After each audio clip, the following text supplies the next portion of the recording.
I could not resist and I did it again. I bought some new travel gear. But don't worry, my bag is not overpacked yet. Even though a few things are new to me, most of them are just upgrades or changes to existing items that I already brought with me. So I'm currently testing them, so I don't have a long-term opinion on them yet. But I think a few of them will probably end up in my next favorites video, and a few of them maybe in the overrated travel gear videos. So let's see. So the first new piece of gear is a new toiletry bag. And you're probably gonna laugh because I think this is now toiletry bag number 3 since I started this channel. But since I permanently live out of a backpack all the time, it also means that I permanently have to live out of my toiletry kit all the time. So I really wanted to have one place where I can fit all my items that I need in the bathroom. So for me, this is kind of my mobile bathroom furniture. So this bag came out a few weeks ago, is from Thule, I don't know how to pronounce them, but it's the Subterra 2 toiletry bag. And I kind of feel like this is a natural progression to the last toiletry bag that I used. I don't know if you saw my last toiletries video, but my favorite feature about my last toiletry bag was that I can actually fit my clear pouch with all my fluids. It's happening again! So what I wanted to say is that my favorite part of my last toiletry pouch was that my clear pouch fit all the way inside. And this is very useful for me because I really don't like repacking. And if the day comes where I have to board a plane, I just grab this little pouch out of here. But my last toiletry pouch had a lot of organization, but this one basically is just an open bucket, which is also a feature that I really like in my backpacks. So in here, it gives me the chance to organize all the gear that I want in the way that I want. So in here I keep another pouch where I just have my epilator, razors, my stuff that I need to cut my toenails and my fingernails.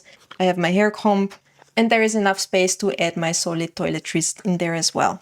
So as you can see, it's just a big open bucket. There are 3 small mesh compartments here in the front, and there is one larger one up here, and this is where I keep my toothbrush and stuff. I really enjoyed this form factor because all my other toiletry bags, once they were open, they always spread out.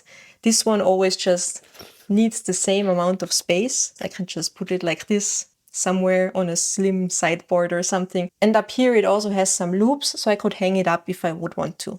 The next thing that I bought is this tripod from Moft. It's for my iPhone. It has MagSafe, so it magnetically attaches to the back of my phone. But I can basically extend it. And then it's a little tripod, and I can put my phone horizontally or vertically. I can also readjust the angle.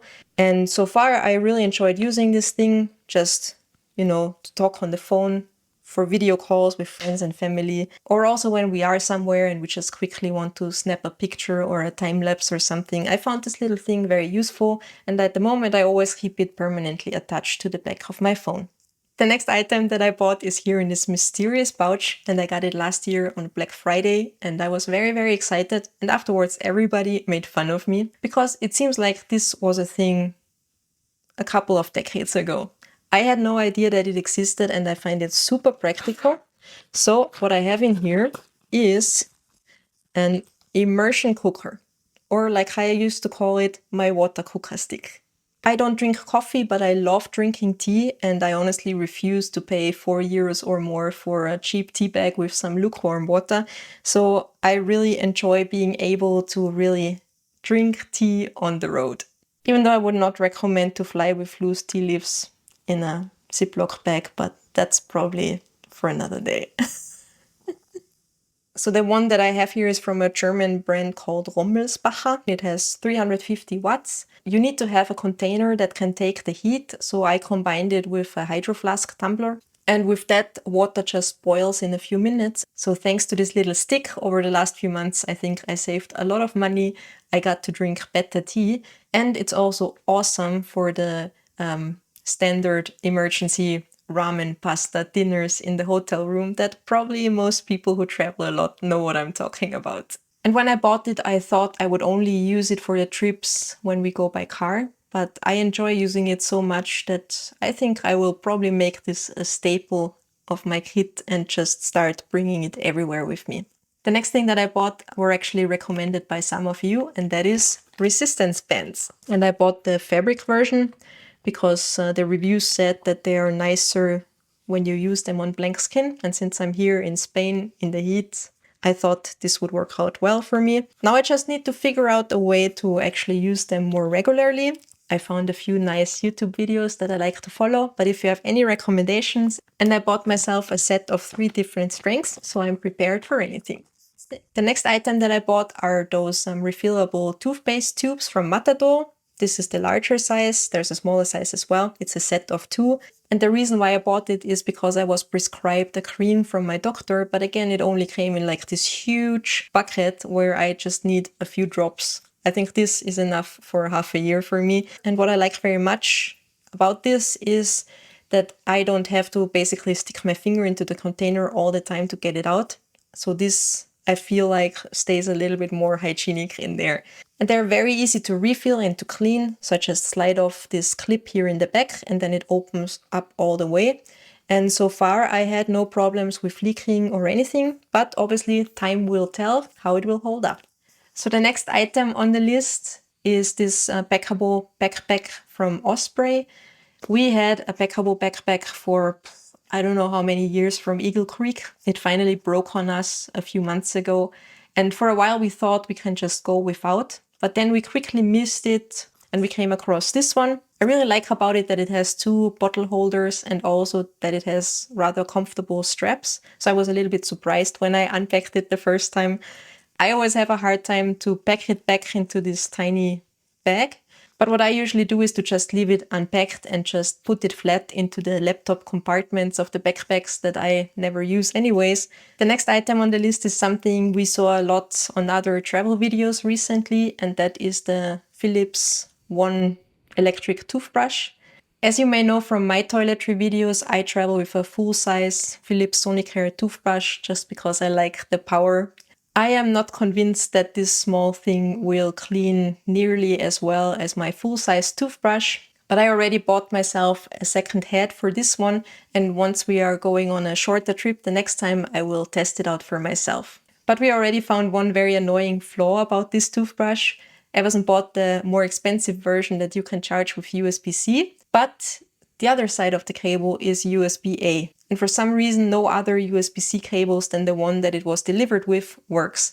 So we just have modern chargers. We have rarely anything that can charge USB-A anymore. Luckily, Amazon still has one older power bank that has a USB-A slot. But other than that, I think this could have been done better. So if you have a solution for this charging problem, and any USB-C to USB-C version that works, then please let us know. We would be very glad to find a solution for that. And Amazon also removed the travel case. So this comes with a little case around it. I guess it always got a little bit funky. And he now just puts these smaller heads, protection cases on the toothbrush. And I think it's a very nice and packable solution, but time will tell, and also my own test in the next shorter trip will tell if this can convince me to leave my bigger toothbrush at home or not. The next item that I brought on this trip with me is actually a paper notebook. And I'm always torn between, I really love a good notebook and writing on paper, but on the same time, I always hate having to carry it around. And being paperless with my iPad and the pencil worked very well for me. But I ran into a little bit of an issue while here in Spain because I really like to work outside. And then obviously the screen of the iPad gets very hot. It's not bright enough. It's difficult to see. I really don't want to sit with my super expensive tech next to the pool. So once I saw this thing on sale, I could not resist and bought it. It's from Filofax. And what's very special about this is that it's actually a refillable notebook. And I really enjoy it because I can take the pages out and also put them in different places and rearrange everything. And I find that super useful.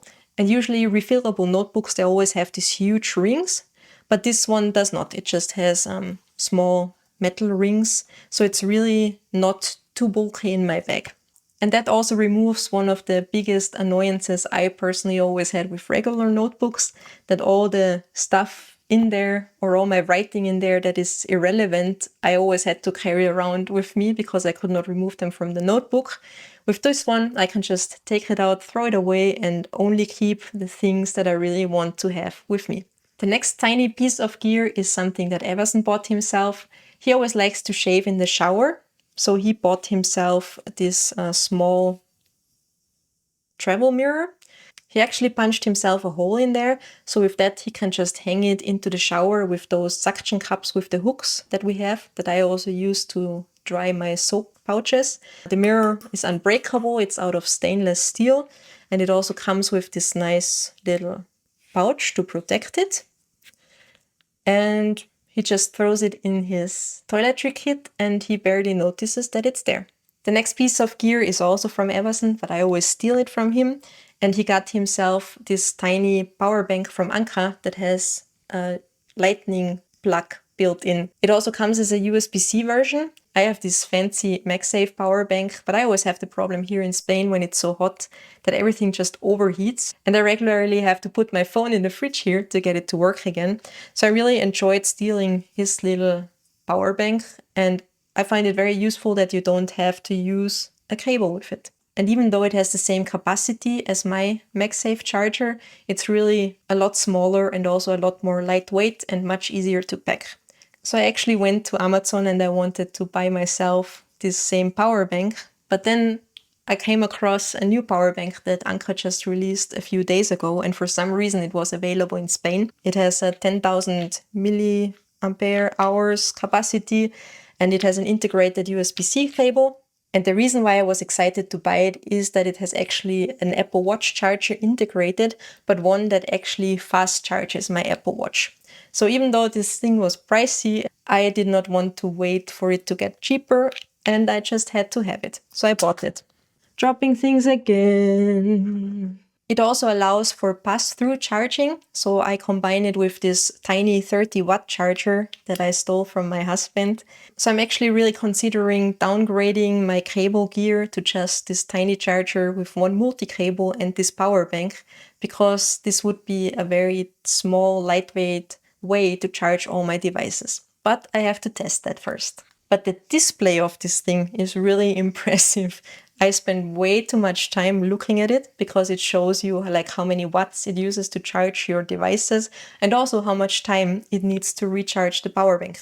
And the last addition to our gear is really a comfort item for both of us. Everson and me, we really love to cook and we definitely don't have the budget to eat out every day. And for me, it's very important that I'm able to cook for myself regularly, because I have food intolerances and I also have an autoimmune disorder. So I always have to keep my levels low, because then if I go to a restaurant every once in a while, I have no problems, no reactions. Unfortunately, many vacation homes and Airbnbs are sometimes terribly equipped with kitchen gear. So for us, it's very nice to have a bag with just a few of the basic tools that we like to use, like for example, a peeler that actually peels and a sharp knife, or a cutting board that you actually know what was cut on it and how well it was cleaned after the last person cut some raw meat on it or whatever. And it's just so nice to have all these little basics like trash bags, cleaning wipes, napkins, all those things, just to have it organized and with us. So whenever we arrive somewhere, we just hang it up in the kitchen. We have everything we need available. So obviously this kitchen bag is not something that I would fly with, but currently we're traveling for 3 months in the car. And this bag is really one of the little luxuries on our trip that adds a lot of comfort to it. So that's it. I think I spent more than enough money on travel gear again.